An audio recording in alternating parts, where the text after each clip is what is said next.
I'm Joanna Small, your public information officer for the Wheat Ridge Police Department. It's Friday, March 31st, and this is your WRPD Video Week in Review.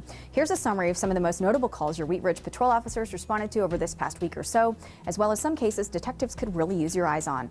On March 30th, officers were called to an emergent situation in the 3900 block of Wadsworth. Someone was in a business bathroom stall with what appeared to be a stab wound.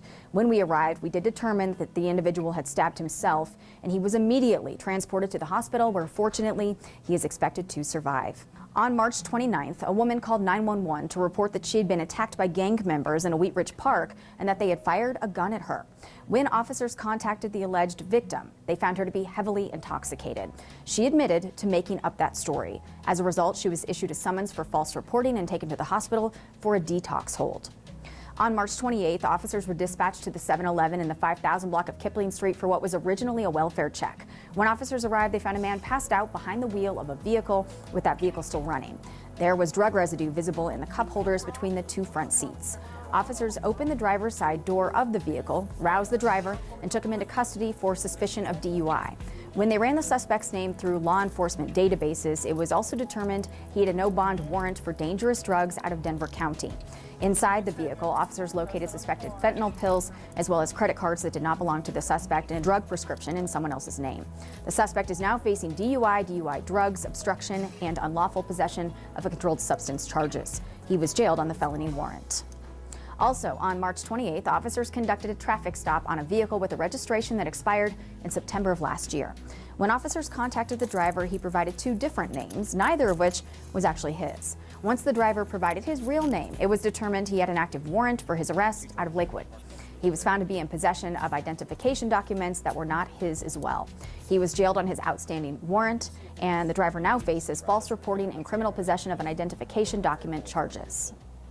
On March 26th, officers were called to a store in the 4200 block of Wadsworth for reports that a woman inside was causing a disturbance and stealing items. When we arrived, we were told the suspect had just walked into a neighboring business. She had been asked to leave earlier in the day. When officers attempted to contact her, she physically resisted. We learned she had been screaming and writhing on the ground inside various businesses in the area and stealing merchandise. Drugs were found inside her backpack as well when officers did a search incident to arrest. The suspect was issued a summons for the theft as well as possession of drug paraphernalia. She was also trespassed from two of the businesses where she had caused a disturbance. Very early in the morning on March 26th, officers responded to the 4700 block of Kipling, one of the hotels, for reports of a suspicious vehicle. We were told there was a silver SUV halfway in the parking lot and halfway in the grass leaking fluids, and the person inside the vehicle was not responding. When officers contacted the driver, he told us he was staying in the motel but had been kicked out. There was a bottle of hard liquor on the passenger side floorboard of the vehicle. When asked to get out of the car, the suspect had to be assisted by officers as he could not stand on his own. Dispatch confirmed the suspect had a suspended license and 3 prior DUI convictions. He was hospitalized and faces a 4th DUI charge. Also, on March 26th, officers were sent to another one of the hotel lobbies to respond to a disturbance. Employees believed a woman was acting strangely, bothering guests, and possibly experiencing some kind of mental health crisis. We contacted the suspect and learned she had 8 outstanding warrants for her arrest. She was booked into the Jefferson County Jail on those warrants. On March 25th, an observant WRPD patrol officer spotted 2 people in the 9800 block of West Frontage Road South whom he knew to have active warrants for their arrests. When he attempted to speak with them, they both fled the scene on foot. One of the suspects was taken into custody after hopping several fences on the property, while the other was placed into custody a few blocks from where the incident began. Both were issued new summonses, one for paraphernalia, the other for trespassing, and both were jailed on their warrants. Also on March 25th, officers responded to the crisis center on Wadsworth when a client there broke a door out of frustration. A records check of the suspect's name revealed he had a warrant for his arrest as well, so he was jailed on that warrant and now faces new vandalism charges for the incident. Now here's a case our detectives could really use your help in resolving. On March 28th, officers were called to Denny's in Wheat Ridge for reports that a party of customers had paid for their meal using fraudulent money.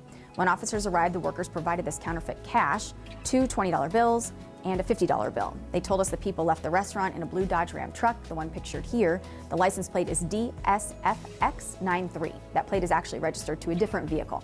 If you believe you have any information about this incident or know who this truck belongs to, please call our investigative team at the number that's listed there on your screen.